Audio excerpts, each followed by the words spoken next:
quando a gente fala de biomecânica do pé, o que a gente pensa em primeiro lugar? O que as pessoas olham em primeiro lugar, né? Que o pé tem um arco, que a gente chama de arco plantar, que na verdade não é um arco, são dois arcos principais, dois arcos plantares, né? Esses arcos plantares, eles estão envolvidos na parte estrutural, tá? Na parte funcional do tornozelo, mas também na parte de suporte e nas alterações. Felipe, como assim suporte estático e alterações? Quando a gente fala de arco plantar, a gente costuma falar o seguinte, que quando a gente pisa, a gente tem uma dinâmica de suporte de peso, que é o que a gente vê mais ou menos nessa imagem aqui, ó. Tá? Então, quando eu estou fazendo uma pisada, eu tenho mais ou menos uma dinâmica de suporte de peso. Então, quando a gente está estudando, por exemplo, biomecânica da marcha, a gente vê que durante a biomecânica da marcha, a gente tem fases diferentes dessa marcha, né? Que são a fase de apoio, a fase de balanço e a fase de duplo apoio. Felipe, qual a diferença da marcha para a corrida? Eu sempre brinco com os alunos o seguinte, quando a gente está correndo, a gente tem uma fase de duplo balanço. Então, quer ver uma coisa fácil de separar biomecanicamente a marcha da corrida? É só a gente olhar a marcha atlética, né? Chega nas Olimpíadas, a gente olha a marcha atlética, é aquele cara que anda rebolando. Quando que o cara da marcha atlética ele é eliminado? Quando ele tira os dois pés do chão. Por quê? Porque se ele está fazendo um duplo balanço, significa que ele está saltando. Se ele está saltando, ele deixou de andar e passou a correr. Então, a marcha, por mais que você aumente a velocidade, você aumenta o tempo de contato do duplo apoio, né? Ou seja, a marcha mais rápida possível é quando um pé está chegando enquanto o outro já está saindo. Agora, se um está chegando e o outro já saiu, você já está correndo, tá? E dentro dessas fases de apoio, a gente tem algumas subfases. Na verdade, no apoio, a gente tem 6 subfases. A primeira fase, a gente chama de fase do toque do calcanhar, tá? Que está aqui representado, então, pela letra A. Então, aqui a gente tem a fase do toque do calcanhar. Então, quando a gente toca com o calcanhar no chão, normalmente a gente toca com o calcanhar no chão com o joelho estendido. E aí essa sobrecarga vai toda para o calcanhar. Depois, a gente vai ter uma segunda fase, que vai estar mais ou menos aqui, que a gente chama de fase de aceitação de peso. É quando a gente começa a transferir carga de um membro para o outro, ou seja, jogar a carga de um lado para o outro. Isso a gente é muito importante na marcha, tá? Na marcha a gente tem duas coisas que são extremamente importantes. Transferência de peso, eu tenho que ter esse equilíbrio para a transferência de peso, né? E tenho que ter uma boa descarga de peso para isso. E depois, a gente também tem que ter uma boa dissociação de cinturas. Para quê? Para que isso não seja sobrecarregado. Felipe, mas aonde que entra dissociação de cintura no pé? Tá? Se a gente estava falando do pé aqui, é só a gente olhar aqui, ó. Quando a gente entra nesse momento aqui, a gente percebe que a nossa linha vai fazer isso aqui, ó. Vai cruzar daqui para cá. Por quê? Porque nesse segundo momento, na verdade, nesse terceiro momento aqui, a gente tem uma fase que a gente chama de fase de aceitação de peso. Tá? Então, eu tenho a fase de toque do calcanhar, depois eu tenho aceitação de peso, aí eu tenho apoio médio. Então, na verdade, aqui, tá? Onde eu risquei aqui para vocês. Na fase de apoio médio, quando eu apoio e estou descarregando peso já sobre o membro inferior, tá? Aqui no caso, então, meu membro inferior esquerdo, né? Que eu estou vendo o pé de baixo. O que está acontecendo? O meu ilíaco, a minha pelve já está rotacionando, já está rodando ao contrário. E, consequentemente, essa minha carga que começou no calcâneo e ela começa, então, de forma lateral, ela começa a transferência de lateral para medial. Tá? Depois, então, a gente vai ter apoio médio, depois a gente vai ter apoio final, que vai estar mais aqui na frente, e depois a gente vai ter a última fase lá na frente, que vai ser a fase de saída dos artelhos. Nessa fase de saída dos artelhos, quem trabalha muito? O hálux em flexão. Então, a gente trabalha muito a flexão do hálux. O hálux trabalha muito em garra. Então, a gente fala que o hálux ele é um grande estabilizador do pé também. Tá? Então, aqui a gente consegue, por exemplo, visualizar como acontece, qual é a interferência da dissociação de cintura lá em cima. Só que quando a gente olha esse pé aqui por baixo, a gente pode observar ainda que existe uma tendência. Qual é a tendência? Existe uma tendência, antigamente a gente estudava, tá? Que quando a gente apoia, a gente tem 3 contatos de apoio, tá? Que são 3 contatos de apoio principal, que são a base do calcâneo, tá? Cabeça do primeiro metatarso e cabeça do quinto metatarso. Então, sempre a gente estudou assim, como se esse pé aqui ele fosse triangular, ó, e eu tivesse isso aqui, ó, tá? Como se isso aqui fosse a minha base. Então, ou seja, a minha base de apoio fosse um triângulo invertido e, consequentemente, nesse triângulo invertido, a primeiro contato, então, vai ser lá no calcâneo, o segundo contato seria na cabeça do primeiro, o terceiro na cabeça do quinto e depois descarrega peso. Hoje a gente sabe que, na verdade, não é bem assim. A gente faz um contato do calcanhar, depois esse contato já é dinâmico e vem contornando o que a gente chama de arco plantar. Se a gente observar, por exemplo, quando a gente faz, né, um estudo com uma plataforma de força, né, nem precisa ser com plataforma de força, a gente vai perceber que os pontos que mais tocam o chão são esses assim, ó. Por quê? Porque aqui, mais ou menos nessa linha aqui, a gente vai ter a formação do nosso arco plantar. E esse arco plantar, então, que ele vai ser mais interno, né? Isso aqui dá para a gente fazer até quando a gente faz aquelas análises de pisada e você passa tinta na sola do pé do paciente, pede para ele pisar, e você percebe se o paciente ele tem um pé plano, isso aqui vai ser consequentemente mais aqui, ó. Ou seja, ele pisa mais chapado, ele parece um retângulo. Agora, se o paciente tem um pé cavo, aí é o contrário. Aí ele diminui essa areazinha de apoio e ele fica mais aqui assim. E o normal? O normal é o intermediário. Então, aqui seria um pé cavo. Essa cor não está favorecendo. Aqui, em azul, seria um pé plano. E aqui, em verde, seria o que a gente espera. Em amarelo, seria o que a gente espera de normal. Tá? O que seria o normal, então? Felipe, como assim normal? O que seria um conceito de normalidade? Toda vez que a gente fala de conceito de normalidade, a gente fala de um conceito de padronização. Em biomecânica, não interessa para a gente a padronização, porque aqui a gente não tem mais um padrão. Eu não estou falando de comparando indivíduos com indivíduos. Se eu estou falando de biomecânica, eu estou falando de estruturas diferentes que têm que se complementar com uma função comum. Qual é a função comum? A função que a gente mais realiza, a marcha. Então, se eu realizo mais a marcha, as estruturas têm que se complementar.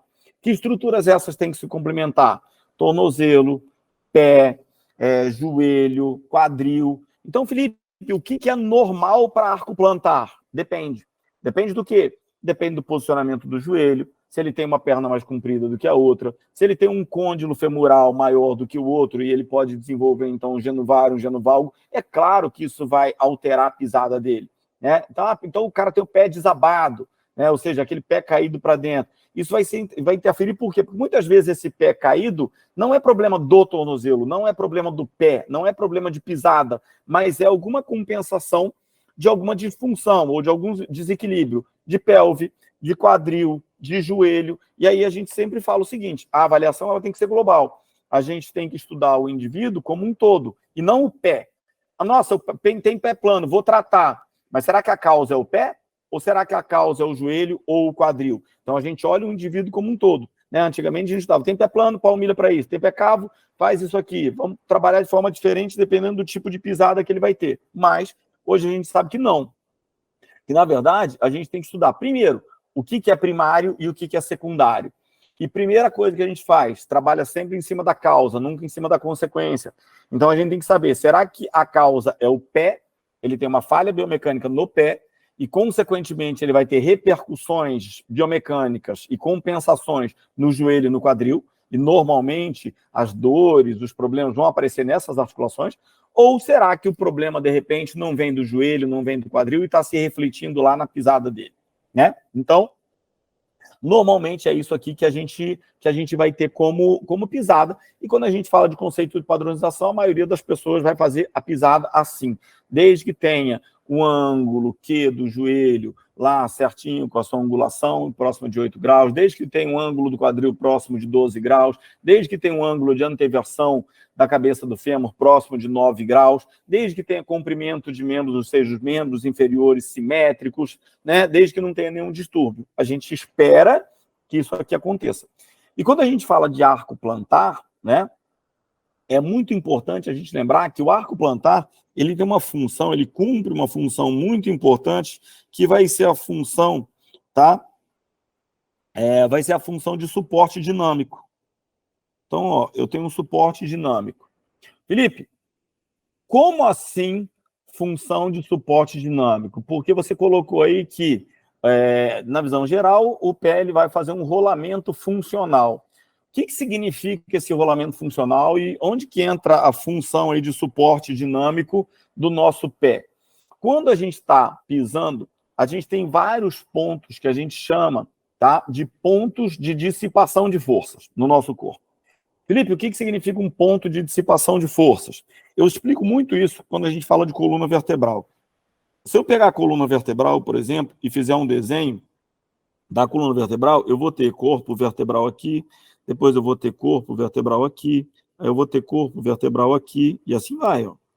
A gente olhando lateralmente, a gente pode perceber que a nossa coluna, por exemplo, em perfil, ela faz algumas curvaturas.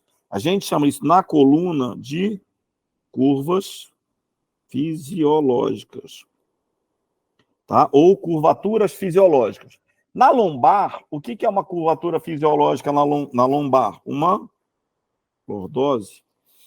Felipe, então, lordose é problema? Não. Lordose é uma curvatura fisiológica, uma curvatura esperada. Então, o que eu não espero? Olhar na coluna de frente ou de trás, ou seja, uma vista anterior ou com uma vista posterior e ver curvaturas. Sempre existe, né? Um pouquinho, sempre tem um pouquinho de assimetria, tudo, mas isso não caracteriza uma escoliose. Mas a curvatura lateral é escoliose, patológica. Lordose, curvatura fisiológica. Hiperlordose, opa, peraí. Teve um aumento dessa curvatura fisiológica. Então, eu estou fazendo uma curvatura além do limite de normalidade, patológico. Hipercifose, no caso da torácica, patológico. Patológico não significa de doença, normalmente está relacionado com alterações biomecânicas. Só que voltando para a curva, qual é a função da curva? Quando eu coloco, por exemplo, as vértebras, e se eu tivesse uma coluna toda assim, ó, toda retificada, o que acontece? A gente tem forças que são de cima para baixo, que são as nossas forças descendentes, né? Ou seja, a força da gravidade atuando sobre o nosso corpo, por isso que a gente tem uma coluna, né, que lá em cima tem vértebras pequenininhas e lá embaixo vai ter vértebras maiores para aguentar essa sustentação de peso, e a gente tem a força de reação do solo. Tá? Então, para cada força de ação, a gente tem uma força de reação. E lembrando, a força de reação tem vetor oposto e mesma intensidade. Então, se eu tenho uma força de 100 quilos de cima para baixo, eu vou ter uma força de 100 quilos de baixo para cima. Felipe, aonde que entra, então, o que significa isso que você fala, então, de dissipação de forças? É que quando a gente estuda física, a gente aprende que vetor não faz curva. Então, quando você tem um ponto de curvatura, como acontece aqui na coluna vertebral, está curvando para cá. Depois, está curvando para cá, significa que eu tive dissipação de força aqui, eu tive dissipação de força aqui. Então, aquele meu vetor, diferente do que está acontecendo aqui, ele não está subindo aqui reto. Ó. Ele não sobe aqui retinho. Por quê? Porque ele vai perdendo força. Então, aquela carga que era inicialmente de 80 quilos, na volta, ela já não tem mais uma força de 80 quilos. Por quê? Porque ele foi dissipado. Quais são os nossos pontos de dissipação de força no nosso corpo? São todas as nossas curvaturas. Tá? Então a gente tem curvatura fisiológica, né? No pé, a gente tem curvatura fisiológica no joelho, a gente tem curvatura fisiológica na coluna, a gente tem curvatura no quadril? Tem. Em todas as curvas a gente tem dissipação. Por que a gente estuda muito coluna? Porque na coluna a gente tem várias vértebras separadas, várias vértebras móveis, tá? Então a gente tem um segmento cervical, um segmento torácico e um segmento lombar, que são constituídos, são 3 segmentos constituídos por vértebras que a gente fala que são segmentos móveis. Por quê? Porque existe movimento entre uma vértebra e outra. Então a gente tem 24 vértebras móveis, 7 cervicais, 12 torácicas e 5 lombares. Quando a gente chega no sacro, a gente tem 5 vértebras sacrais, ou o osso sacro, num único osso, porque elas são calcificadas, e o cóccix, 4 vértebras coccígeas calcificadas e atrofiadas. Então, na contagem, tem 33. Tem 33? Só na contagem. Mas, biomecanicamente, o que você tem? 24 mais sacro e cóccix, que nem conta. né? Então, eu tenho movimentos do sacro, movimentos de nutação, movimento de contranutação. Mas quando a gente fala da coluna, eu tenho movimento entre as vértebras. Então, como eu tenho várias vértebras, elas têm a capacidade de moldar, né? Ou seja, de se adaptar a esses estímulos descendentes e ascendentes, funcionando mais ou menos como se fosse uma mola. Felipe, mas eu também tenho o ângulo do colo do fêmur. Quando a gente chega lá no colo do fêmur, a gente observa que o fêmur ele é mais ou menos assim, ó. Aí depois vai sair o trocânter. Então, aqui nesse fêmur, eu tenho um ângulo que normalmente é de 12 graus, aproximadamente 12 graus, tá? Felipe, então, o que significa? Significa que eu tenho a cabeça, o colo sai transversalmente com um ângulo de aproximadamente 12 graus e depois ele desce. Por que isso é tão importante? Tá? Perdão, 12 graus não, tá? Estou falando besteira aqui. 125 graus. Ou 120 aproximadamente graus, tá? Estava falando besteira aqui, 12 graus, tá? Então, 12 graus ele estaria quase reto, né? Então, ele tem um ângulo de mais ou menos 120 graus, e esse ângulo aproximado aí de 120 graus, então, ele faz com que haja dissipação de força. Qual é a grande diferença entre essa dissipação de forças que acontece no colo do fêmur e a dissipação de forças que acontece, então, na nossa coluna? É que a dissipação de forças que acontece no colo do fêmur não é moldada. Então, por exemplo, se eu tenho um fêmur com o colo mais fechado, ou seja, próximo de 90 graus, significa que ele vai dissipar muito mais força, mas eu vou ter uma tendência muito grande à fratura de colo do fêmur. Por quê? Porque ele é sobrecarregado. No caso da minha coluna, né, eu tenho uma lordose lombar. Se eu tiver um aumento da curvatura, hiperlordose. No caso do meu fêmur, se eu tiver um aumento, na verdade, uma diminuição no ângulo, essa curvatura ficar mais fechada, um ângulo mais próximo de 90, eu vou dissipar mais força, mas, consequentemente, eu sobrecarrego lá. Quando eu tenho uma hiperlordose, eu dissipo mais força, mas, consequentemente, eu sobrecarrego quem? Quem está dissipando mais. Sempre quem trabalha mais é sobrecarregado. Mas, ao mesmo tempo, se eu tenho um fêmur aqui, e esse meu fêmur ele tem o colo assim, ou seja, mais aberto, maior do que 120 graus, ou seja, próximo de 150 ou próximo de 180 graus, o que vai acontecer? Ele vai ficar, então, ele vai dissipar menos força. Então, a pessoa fica mais reta. Qual é a grande consequência disso? Se eu tenho uma diminuição da dissipação de forças no colo do fêmur, eu sobrecarrego quem? Eu sobrecarrego o joelho, sobrecarrego a coluna e sobrecarrego o tornozelo. Então, o nosso corpo ele funciona sempre como um todo.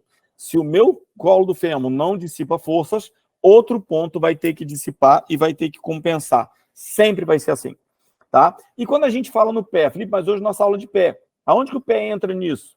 O pé, ele tem o arco plantar e ele tem os tipos de contato. Então, o nosso pé, toda vez que a gente pisa, é como se a gente afundasse e voltasse. Ele funciona como se fosse uma mola. Então, ele amortece a carga e depois ele dissipa. Amortece e dissipa, amortece e reage. Isso ele está fazendo o tempo todo. A partir do momento que eu tenho um pé plano, ele amortece menos, consequentemente, o impacto é maior. O que ele vai fazer? Sobrecarrega joelho, sobrecarrega quadril. A partir do momento que eu tenho um pé cavo, o que significa? Que eu estou dissipando mais. Por quê? Porque a minha curvatura é maior. Consequentemente, esse cara dificilmente ele vai ter dor no joelho, dificilmente ele vai ter dor no quadril. Onde que ele vai apresentar? Dor no pé. Por quê? Porque o pé está trabalhando mais do que os outros. Então, o cara que tem pé cavo, eu vou trabalhar só a pisada? Não. Eu vou trabalhar também joelho, vou trabalhar quadril, vou trabalhar coluna. Para quê? Para fazer com que ele tenha uma pisada mais organizada, dissipe mais no pé, para tirar a sobrecarga de outras estruturas.